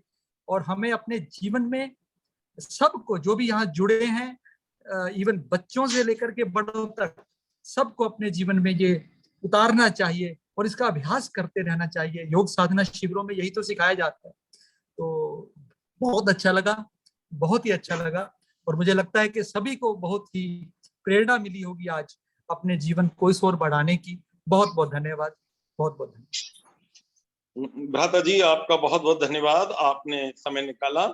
यहाँ पर डॉक्टर सिलोदिया जी जुड़े हुए हैं जबलपुर से। आप जब मैं जबलपुर में गया था तो मेरा जो है इनके मेडिकल कॉलेज में व्याख्यान हुआ था। एक जैसे बरेली वाले रोज ही जुड़ते हैं, उन्होंने अपने बरेली के मेडिकल कॉलेज में मेरा व्याख्यान कराया, और दूसरा ये जबलपुर वाले हमारे जो डॉक्टर साहब हैं, इन्होंने भी अपने मेडिकल कॉलेज के बच्चों के बीच मुझे अपनी बात रखने का मौका दिया, और मुझे बड़ा अच्छा लगा। मैं प्रायः जिस शहर में जाता हूँ एक तो वहाँ की सेंट्रल जेल में, डिस्ट्रिक्ट जेल में, और दूसरा वहाँ के बार काउंसिल में, और तीसरा वहाँ के ये मेडिकल या इंजीनियरिंग कॉलेज में जाने का प्रयास करता हूँ। तो संयोग ऐसा हुआ कि वहाँ पर ये अपॉर्चुनिटी भ्राता जी ने मुझे दिलवाई। आज बहुत लंबे काल बाद आप जो हैं इनको देख सकेंगे। आपके कार्यक्रम में संभवतः ये पहली ही बार आ रहे हैं, बिल्कुल पहली और बार, पहली इनसे भी बार। ज्यादा पवित्र यदि आपको कभी मिलना हो तो इनके पिताजी से मिलिएगा। कमिश्नर पद से रिटायर होने के बाद आपको ऐसा लगेगा बिल्कुल सरल से व्यक्ति हैं, और वो इस समय यदि यहाँ नहीं वो होते तो वो भी अटेंड करते। मैं डॉक्टर साहब से आग्रह करता हूँ वे अपना बिल्कुल। स्नेह जनता जनार्दन और उनके पिताजी से मिलना होगा, जो है 24 जुलाई को हम जबलपुर आ रहे हैं, तो जरूर मुलाकात करेंगे जी। जी जी जी। नहीं, अभी वो इस तो समय अमेरिका में यहाँ नहीं है, वो अभी बाहर गए इनके छोटे भाई। कोई बात नहीं, कोई बात नहीं, जो मिलेगा उससे मिलाएंगे। चलिए जी जी डॉक्टर साहब बोलिए, आप जी स्क्रीन पर आइए। जी जी, आ चुके हैं। स्क्रीन पे ही हाँ बोलिए जी। बोलिए, डॉक्टर आशुतोष जी आ गए, बोलिए। आप सभी आर्य समाज के विद्वान लोगों को मेरा सबसे पहले प्रणाम, नमस्ते। अभिवादन। आप सब लोगों के पीछे बीच में मैं बहुत छोटा सा वो हूँ, और आप सब ज्ञानियों के बीच में क्या बोलूं, लेकिन चूंकि पिताजी शुरू से आर्य समाज से जुड़े हुए हैं और हम लोगों को ले जाते थे, तो थोड़ा बहुत कुछ कुछ ज्ञान की वर्षा हमारे भी कानों में, और थोड़े बहुत संस्कार जो भी हमारे माता पिता ने दिए हैं वो सब आर्य समाज की वजह से ही हैं। और आज भी कोई आर्य समाज का कार्यक्रम होता है तो हमें पिताजी के निर्देश भी है, और हमें स्वयं की थोड़ा सा ये झुकाव भी है कि उसमें हर सब काम छोड़ के सबसे पहले आर्य समाज के कार्यक्रम में जाने का पूरा प्रयास करते हैं। और आपका आज का बहुत सराहनीय कार्यक्रम रहा, और पुरुषार्थी जी से भी, स्वामी जी से भी बड़े दिनों बाद बातचीत हुई, देखना हुआ उनको। मैंने उन्हें काफी सालों पहले देखा था जब वो जबलपुर आए थे, और वो कार्यक्रम मुझे याद है जब उन्होंने मेडिकल कॉलेज के छात्रों को बहुत अच्छा व्याख्यान दिया था, जो आज तक वहाँ पे याद किए जाते हैं। जो वहाँ पे शिक्षक रह गए हैं, छात्र तो सब पास हो गए चले गए, लेकिन जो शिक्षक अभी भी वहाँ पे हैं, जिनका अभी स्थानांतरण नहीं हुआ, या वो भी याद करते हैं कि वो स्वामी जी का काफी अच्छा वो था व्याख्यान। और वो कहते हैं कि कभी स्वामी जी का आना हो तो एक बार और करवाइएगा। तो इसी सब शब्दों के साथ मैं विराम लेता हूँ, और मैं सुनना पसंद करूंगा सब विद्वानों को जो सब मुझसे बड़े उम्र में, ज्ञान में और आध्यात्म में। तो मैं सबको नमस्कार करता हूँ पुनः, ललित और मोहन आज्ञा साहनी, लेता हूँ। ललित मोहन साहनी जी का एक गीत सुन ले हम, उसके बाद फिर जी रूपचंद जी को सुनेंगे और स्वामी ध्रुवदेव जी को। जी ललित मोहन साहनी जी, जिन्होंने अपनी बेटी को इतना अच्छा तैयार किया है, वो बधाई की पात्र हम सभी। ये मेरी ये फोटो कैसे आएगी? आ गया आपका फोटो, आ गया फोटो, आप आ गया। आ अच्छा, गया जी। अब क्या तो आपकी छोटी सी फोटो नजर आ रही है। नहीं बड़ी फोटो आ गई है, आप आ जाइए जी। बहुत सुंदर व्याख्यान सुने, बहुत आनंद आया, बहुत ही। ये पंचकोश का भी मैंने पिछला भजन ही दिया था, भाग 3 के अंदर पंचकोश का। जी स्वागत है। तो एक सरल भजन ले लेते हैं। जी स्वागत है जी।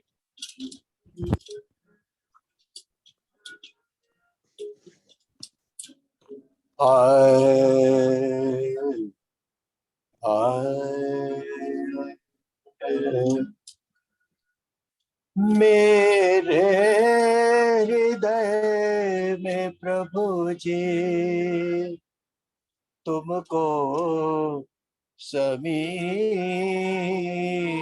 पाऊं,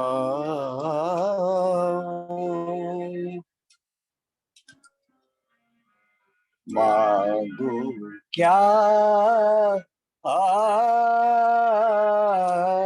मैं तुमसे,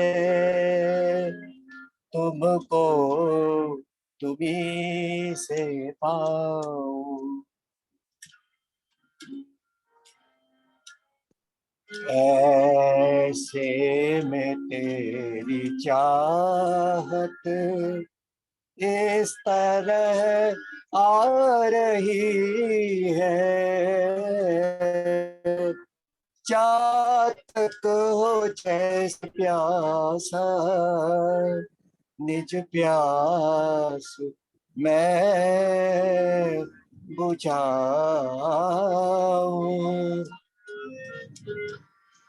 100 बार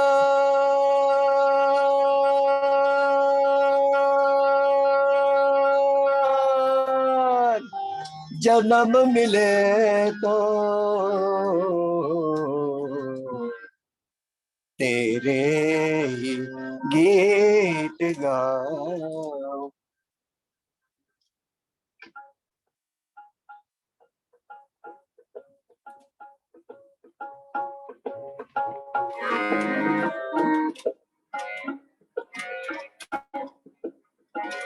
गाए जा गाए जा गाए जा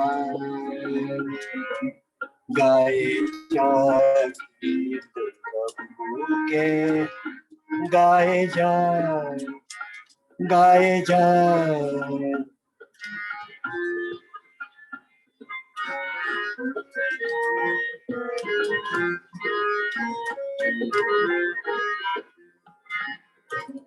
स्वर्णिम प्रभात आया मन काहे सो रहा है, जीवन के इन क्षणों को बेकार खो रहा है।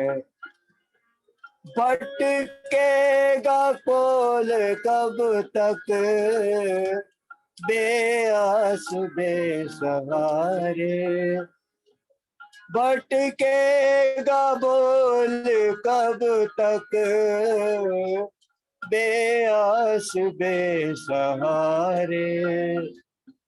संदेश दे रहे हैं रविचंद्र और सितारे, गाए जा गाए जा गाए जा गाए जा गाए जा गीत प्रभु के गाए जा गाए जा।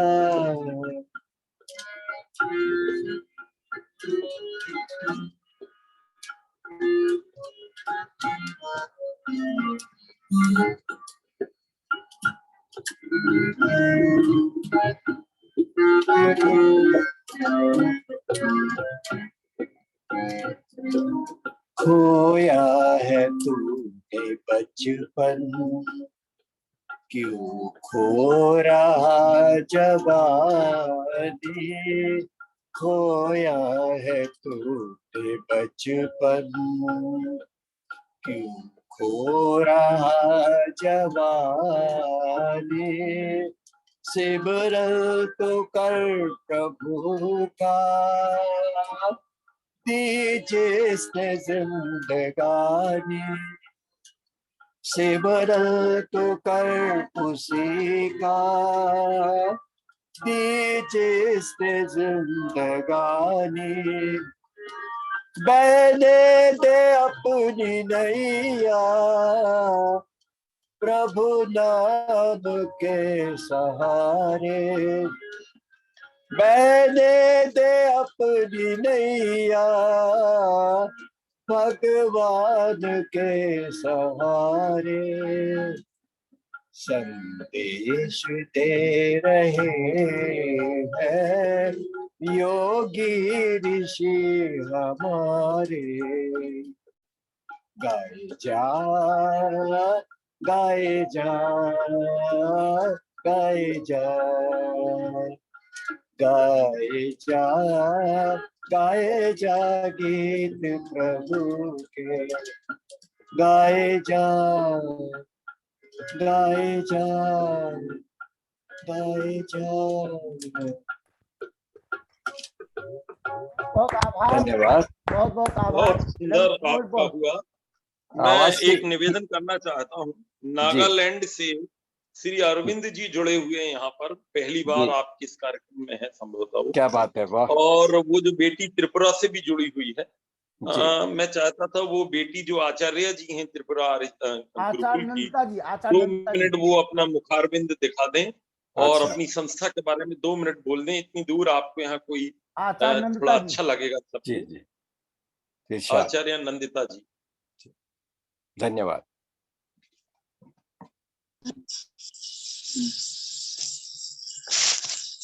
ओम नमस्ते। नमस्ते जी, नमस्ते बहन जी, आइए बहन जी, आइए जी। आप देहरादून के गुरुकुल से आपने पढ़ाई की है हाँ जी। और आप इस समय त्रिपुरा में अपने पतिदेव के साथ वहां पर छोटी छोटी बच्चियों का गुरुकुल चलाती हैं। वहाँ बड़ी गरीबी है, इनको गुरुकुल चलाने में बहुत दिक्कत जाती है वहां पर।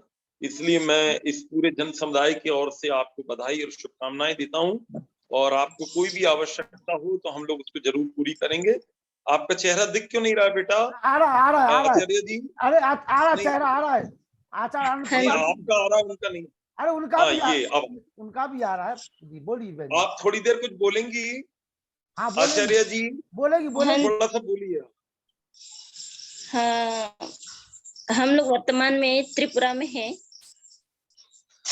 और यहाँ पे अभी शुरू है तो इधर पौराणिक भी बहुत ज्यादा है और क्रिश्चियन नीति ज्यादा है। तो धनी होने के बावजूद भी बहुत सारे लोग जो है दान पुण्य इत्यादि में बहुत ही पीछे हैं और बहुत ही गरीब कन्याएं हैं और सभी कन्याएं लगभग फ्री है। तो इनको चलाने में हमें बहुत दिक्कत तो हो रहा है। अगर कोई महाशय अपना योगदान देना चाहे तो हमें मदद कर सकते हैं। और अभी पाकशाला इत्यादि भी अभी अपूर्ण है और रहने की जो स्थान है वो भी अभी पूरा नहीं हुआ है। तो इधर छोटी छोटी कन्याओं का बहुत ही कम उम्र में शादी हो जाती है। तो हमने भी सोचा आर्य समाज के आप सभी के आशीर्वाद से मुझे ये साहस मिला है, तो मैंने भी सोचा पढ़ लिख करके आप जैसे तो नहीं बन सकते, तो थोड़ा सा सहयोग मेरा भी आर्य समाज में हो और छोटी छोटी कन्याओं को 15-13 साल में विवाह कर दिया जाता है। तो इन सब से रोकने का एक ही तरीका है, यहाँ पे कन्या गुरुकुल खोला जाए। तो इस उद्देश्य से मैंने ये प्रारंभ किया है। तो आगे क्या होगा इसके विषय में मैं नहीं जानती। अभी 11 कन्याएं हैं यहाँ पे और इनको पूरा यज्ञ हवन सब याद है और दर्शन योग दर्शन इत्यादि भी इनको स्मरण है। तो ये सब आप सभी के आशीर्वाद से हो रहा है। तो आप सभी ने मुझे यहाँ पे अगर कोई कन्या एक आध दो मंत्र बोले कुछ सुनाना चाहे तो कन्या का स्वागत है। ठीक है। बुलाइए और भजन सुना सकते हैं? हाँ भजन सुना दीजिए, भजन सुनवा दीजिए। नहीं सुनो भाई साहब जी, भजन में देर ज्यादा हो जाएगी। मैं इनका मोबाइल नंबर इसमें लिख दूंगा और कल फिर आ जाना बेटा, आपका एक दिन अलग से प्रोग्राम रख देंगे। अभी हमें दीपक जी को सुनना है और बस्ती से भी ओम प्रकाश जी जुड़े हुए हैं, वो लोग फिर काफी देर हो जाएगी। इनका अलग से एक प्रोग्राम कल आ जाइए। आपका मोबाइल नंबर में लिख दूंगा। जो लोग आपको दान देना चाहते हैं तो वो आपको दान जरूर दे देंगे। मेरा निवेदन है, मैं आपको मोबाइल नंबर लिखना हूँ। एक मेरा निवेदन है सभी लोगों से, जो भी स्वेच्छा से दान देना चाहते हैं इन आचार्य नंदिता जी को जरूर दें। ऐसे त्रिपुरा जैसे क्षेत्र में जहाँ पर ईसाईयत और वैदिक धर्म सनातन संस्कृति को तोड़ा मरोड़ा जा रहा है, ऐसी जगह पर कन्याओं का गुरुकुल बहुत आवश्यक है। जितना भी सहयोग हो सके आप सब लोग करिए। जी आचार्य जी रूपचंद जी जुड़े हुए, एक मिनट अनंत से नागालैंड के श्री अरविंद जी एक मिनट सामने आ जाएं। नागालैंड के श्री अरविंद जी, आप वहाँ जो अपना संस्था चलती है उसके आप कोषाध्यक्ष हैं और समाज दीमापुर के भी आप कोषाध्यक्ष हैं। और श्री अरविंद जी आपका नाम। अरविंद जी नहीं जुड़े हैं, रूपचंद जी को बुला लीजिए। अरे भाई जुड़े तो उन्होंने लिखकर भेजा कि मैं जुड़ा हुआ हूँ और तभी तो मुझे पता लगा। हाँ तो वीडियो खोल करके सामने आए ना, वीडियो खोल करके सामने आया तब पता चलता है। नहीं है वो जुड़े नहीं है ना, अगर जुड़े हो सकता है वो प्रक्रिया ना जानते। चलिए कोई नहीं। श्री ओम प्रकाश जी बस्ती वाले, ओम प्रकाश जी बस्ती वाले। ओम प्रकाश जी भी अभी नहीं है, चले गए हैं। अभी थे भाई, ठीक है कोई बात नहीं। तो श्री माननीय अध्यक्ष महोदय से मैं निवेदन करता हूँ श्री आचार्य रूपचंद दीपक जी से कि वो अपना स्नेही आशीर्वाद प्रदान करें। वो ओम प्रकाश आप पर्वत जी। आज के प्रवचनकर्ता आचार्य आनंद पुरुषार्थी जी, अभी अभी जिन्होंने अपना आशीर्वाद दिया है स्वामी वेदा अभिनितानंद जी सरस्वती, उद्बोधन दिया श्री अजय सहगल जी, यहाँ पर उपस्थित हैं श्री वेद प्रकाश शर्मा जी, अभी बहुत सुंदर भजन प्रस्तुत किया आदरणीय श्री ललित मोहन साहनी जी, बैठे हुए हैं डॉक्टर व्यास नंदन शास्त्री जी, भजन सुनाया बहन अदिति जी ने, अभी थोड़ा सा अपना परिचय दिया त्रिपुरा से आचार्य नंदिता जी ने, डॉक्टर सिरोदिया जी को हमारे भक्त जी ने बुलाया था, श्री अरविंद जी का उन्होंने नाम लिया, श्री अजय सहगल जी जिन्होंने बहुत अच्छा अभी उद्बोधन दिया, और इस कार्यक्रम के संयोजक आर्य रत्न श्री शिक्षक लखन लाल जी। ये बहुत अच्छा कार्यक्रम आपने रखा, इतने उत्कृष्ट विद्वान का प्रवचन आपने रखा। जो उत्कृष्ट विद्वान होते हैं उनमें दोनों लक्षण होते हैं, अध्यापक के लक्षण जो कि वो अपने विषय को ठीक से सबको समझाते हुए प्रस्तुत करते हैं, उपदेशक के लक्षण के उन बातों को जिनको कि वो सुना रहे हैं अपने आचरण में लाते हुए वो औरों को भी उन्हें अपने आचरण में लाने की स्पष्ट और सीधी प्रेरणा देते हैं। इतना अच्छा मंत्र भी उन्होंने रखा।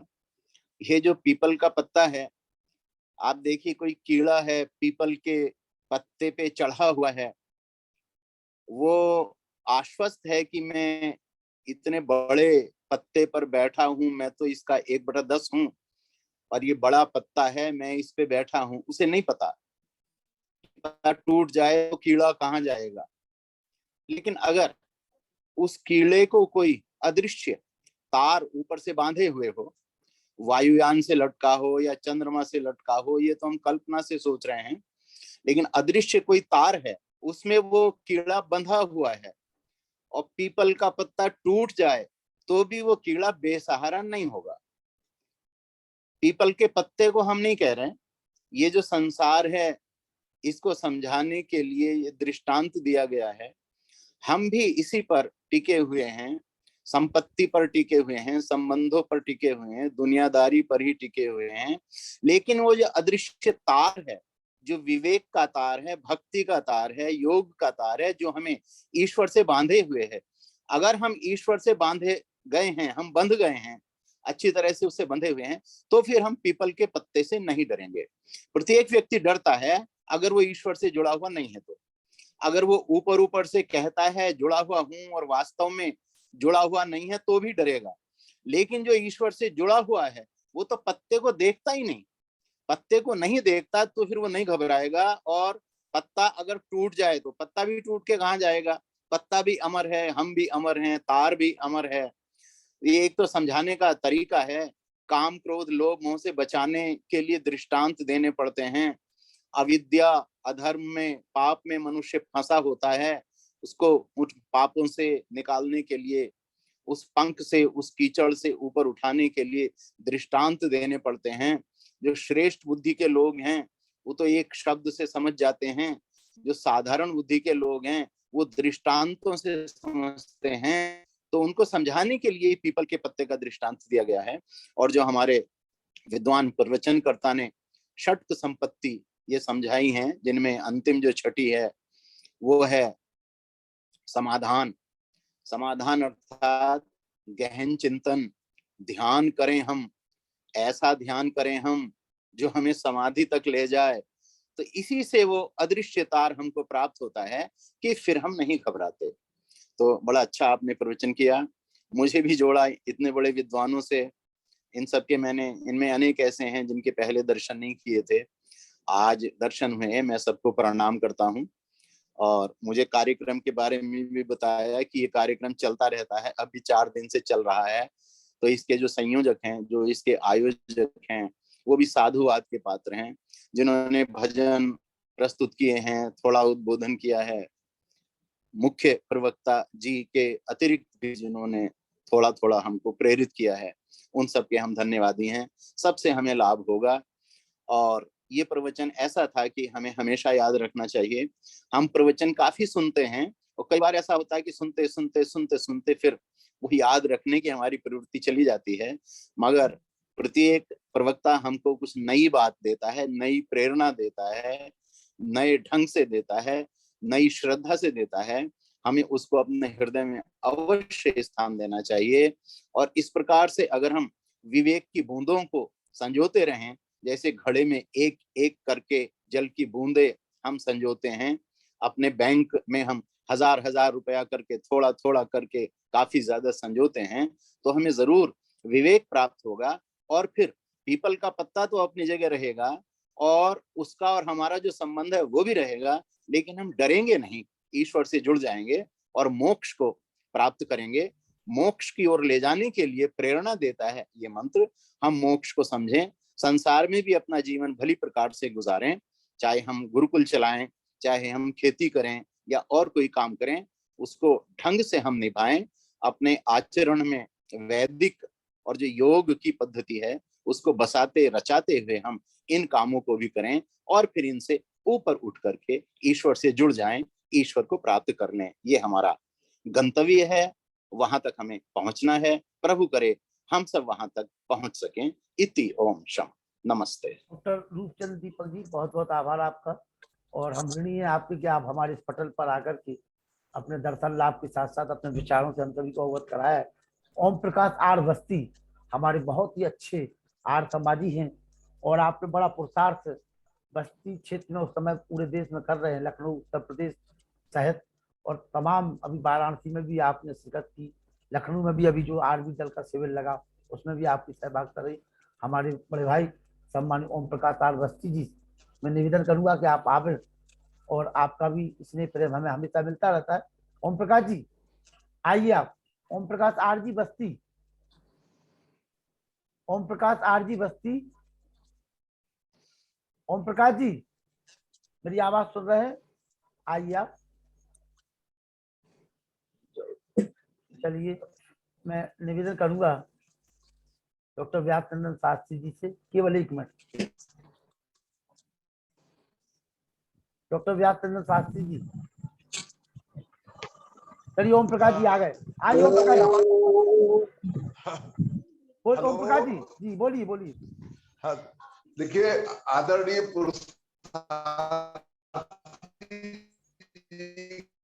आपका नेट काम नहीं कर रहा है। विचार तो सुनने का सौभाग्य बहुत मिला है। निश्चित रूप से सच्चे के सुख। नटली नमस्ते। ओम प्रकाश जी आपका वीडियो भी बंद है, आपका वीडियो बंद है, आपकी आवाज नहीं आ रही। अच्छा वीडियो भी बंद है? जी जी जी। एक भैया जैसे आप जुड़ते थे वीडियो खुल जाता था, हम पहचान लेते थे। तो जी हाँ जी नमस्ते। आइए आइए आइए आइए आइए, आ गए बोलिए। आ गए। हाँ जी देखिए सारे लोगों को सादर नमस्ते। नमस्ते जी। बहुत ही बढ़िया विचार सुनने का सौभाग्य प्राप्त हुआ। महर्षि दयानंद सरस्वती ने सत्यार्थ प्रकाश में सारी चीजों को बताया है और मैं तो यही कहूंगा कि धन धरणी के बीच में सारा गड़ा रह जाएगा, पशु भी बंधे रह जाएंगे जब मौत का दिन आएगा। पत्नी भी साथ देगी तेरा मात्र घर के द्वार तक, मित्र दल तुझे मरघट तक पहुंचाएगा, देह भी तेरी चिता में जल यूं ही जल बन जाएगी। फिर बोल परलोक में तू किसको साथ पाएगा। धर्म एक ऐसा साथी है जो तेरे साथ जाएगा। कमाले धर्म धन प्यारे सफर में काम आएगा। सकल सुख संपदा होगी बड़ा आनंद पाएगा। बनेगी मृत्यु भी माता प्रभु आदेश पर चलकर, तू अपने कर्मों से ही चोले को पाएगा। ये निश्चित रूप से परमात्मा की व्यवस्था है। किसी के जाने के बाद मोह माया व्यक्ति की होती है, लेकिन परमेश्वर का अपनी न्याय व्यवस्था है। और जिस तरीके से गीता में भी योगराज कृष्ण जी ने निश्चित रूप से शरीर के बारे में लिखा है कि आत्मा अजर अमर है, न तो इसको मिट्टी मटमैला कर सकती है, न तो पानी गीला कर सकता है।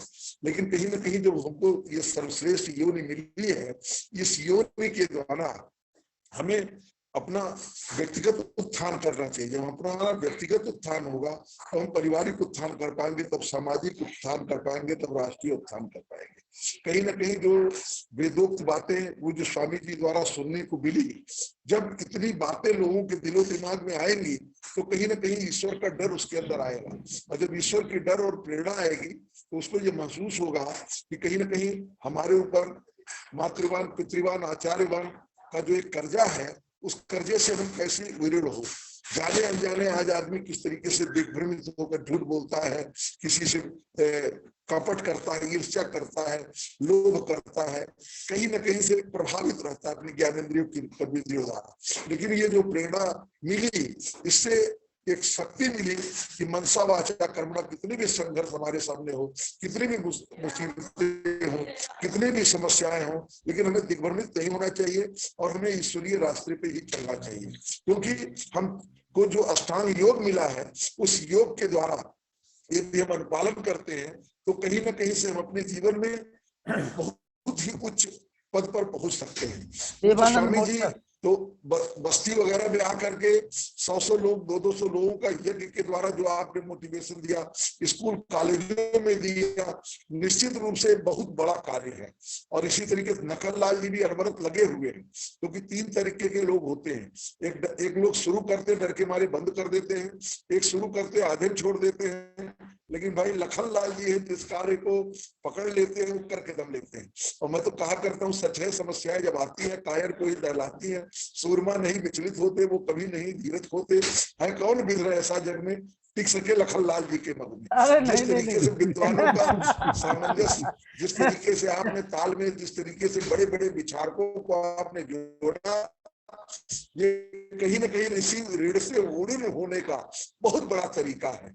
और कहीं ना कहीं से जो भी ईश्वर विश्वासी होगा, महर्षि दयानंद का अनुयायी होगी, एक उसके अंदर ईश्वरीय शक्ति होगी। फिर मैं अंत में अपनी वाणी को विराम देते हुए, मैं जितने लोग भी आर्य समाजी लोग जुड़े हैं, मैं यही अनुरोध करना चाहूंगा कि आज जो समसामयिक परिस्थितियां देश के सामने चल रही हैं, आज देश में आर्य समाज की बहुत बड़ी जरूरत है। आज आर्य समाज को ऐसे विचारकों को तैयार करने की जरूरत है कि जो जहां जमानी जाती है तहां जमाना जाता है। आज अधिक से अधिक लोग पहला काम गुरुकुलों में बच्चों को भेजें, क्योंकि निश्चित रूप से गुरुकुल के बच्चे ही हमारी संस्कृति को, हमारी जो सभ्यता है उसको बचा सकते हैं। क्योंकि आज किसी विधर्मी का बात का जवाब देने का साहस किसी के पास नहीं है। सत्यार्थ प्रकाश का स्वाध्याय लोग है। कहीं ना कहीं एक पुस्तक आई है अंतिम हिंदू, पुरुषोत्तम ओक जी की, यदि आप पढ़ेंगे तो रुंगटा खड़ा हो जाएगा कि हमको बचाने के लिए कब कौन कौन आया। उसमें महर्षि दयानंद का भी हाथ है। तो हम जितने भी बुद्धिजीवी हों, अधिक से अधिक साहित्य बांटें, गुरुकुल में बच्चों को भेजें, और कहीं ना कहीं ऐसे विद्वान जो हमारे बीच में पुरुषार्थी जी जैसे लोग हैं, इनको इंटर कॉलेज में, डिग्री कॉलेज में, वकीलों के पास, जेल में और जगह ले जा करके कहीं ना कहीं अपनी भारत माता, गौ माता, धरती माता, वेद माता, गंगा माता की रक्षा के लिए अपने आप को आगे करें। क्योंकि निश्चित रूप से जब हमारा राष्ट्र होगा, तभी हमारा धर्म होगा, तभी हमारा जाति होगा।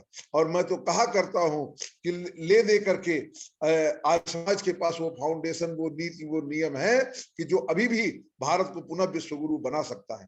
और गुरुकुल के में प्रोत्साहन, और एक काम और आर्य समाजी लोग करें कि अधिक से अधिक स्कूल के बच्चों को आर्यवीर दल से जोड़े।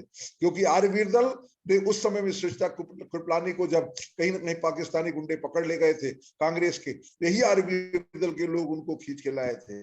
कहीं ना कहीं 1921 में स्थापना करके आज भी आर्यवीर दल के अंदर, चाहे वो आप लाठी ले लीजिए, चाहे तलवार ले लीजिए, चाहे किसी भी तरीके का आत्मरक्षार्थ, क्योंकि हम लोगों का सिद्धांत ये है, हम किसी को छेड़ेंगे नहीं, लेकिन कोई हमको छोड़ेंगे नहीं।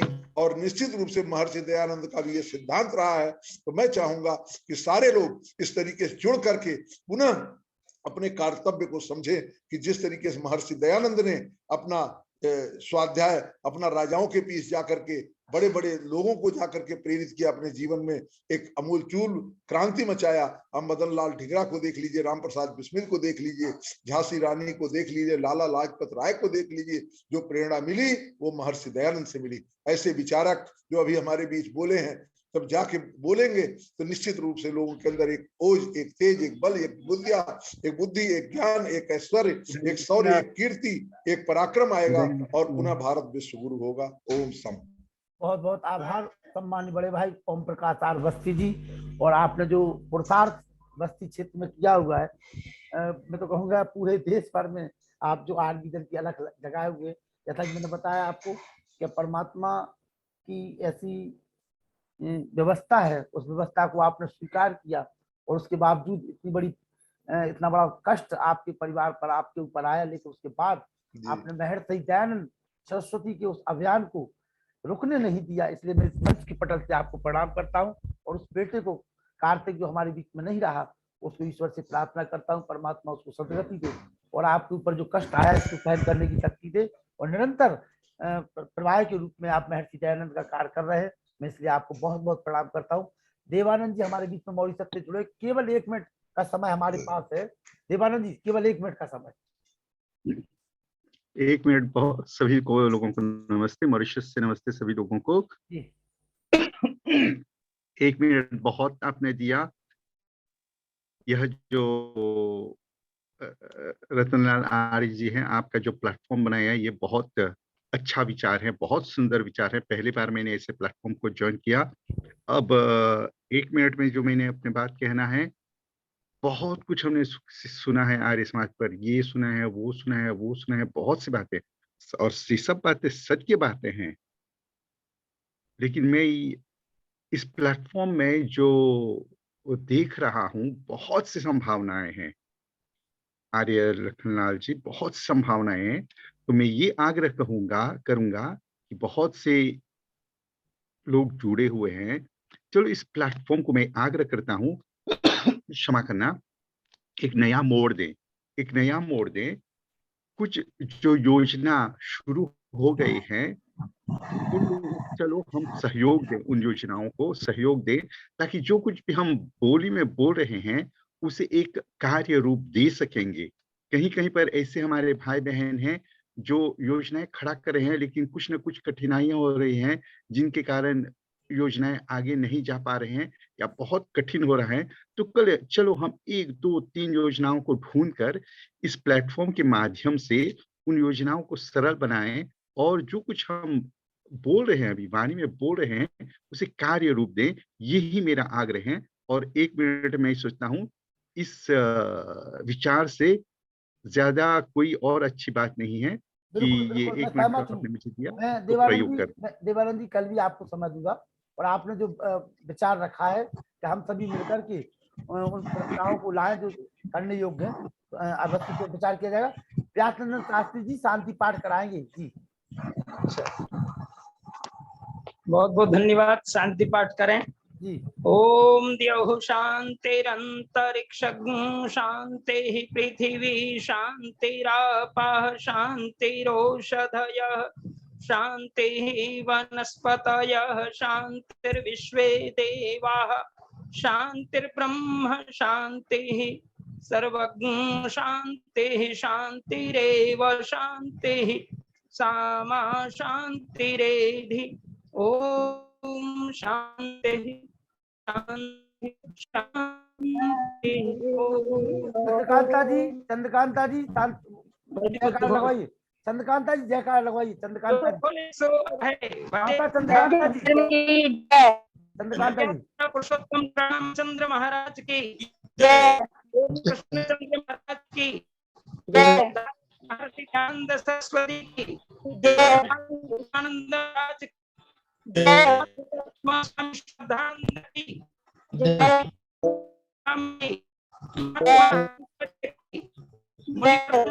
विद्यार्थी की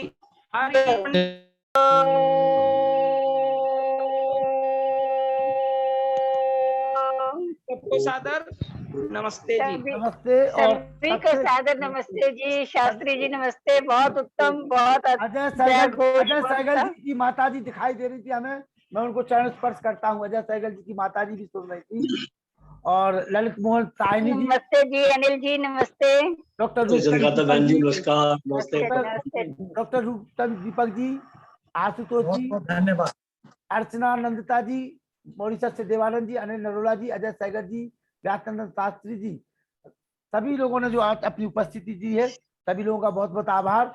और कल भी सभी को नमस्ते। और ये कार्यक्रम रूपचंद जी, मेरा नंबर इस पर डला हुआ है, आप सभी लोगों से निवेदन है, जितने अजय सैगर जी, जितने भी अदिति जुड़े हैं, सब लोग अपना एक छोटा सा फोटो हमारे व्हाट्सएप नंबर पर भेज दीजिए। जो लिंक आपको मिला हुआ उस पर मेरा व्हाट्सएप नंबर है, ताकि मैं समाचार पत्र में आप सब लोगों का फोटो दे सकूं। बहुत बहुत आभार। और जी लखन जी, ये त्रिपुरा वाला जो फोन नंबर दिया है, इसमें फोन नंबर से कैसे यूपीआई या ये गूगल पे से के? अर्चना जी मेरा नंबर आपके पास पहुंच, मैं बात कर रहा हूँ। अर्चना जी, आप अपना अकाउंट नंबर भेजिए, ताकि मैं अपने जो भी अच्छे लोग हैं उनसे कह करके आपके अकाउंट में दान भिजवा सकूं। अर्चना जी, अपना अकाउंट नंबर मेरे व्हाट्सएप कर दीजिए, मैं सभी को भेज दूंगा। जी अनिल जी आ जाएगा, अनिल जी आ जाएगा। अर्चना जी सुन रही है जी। जी चलिए, शुभ रात्रि, कल मिलते हैं जी, कल मुलाकात करेंगे। काफी समय हो गया, काफी समय हो गया है। शुभ रात्रि आप सभी के लिए। नमस्ते जी। शुभ रात्रि वीर जी। नमस्ते जी। नमस्ते जी।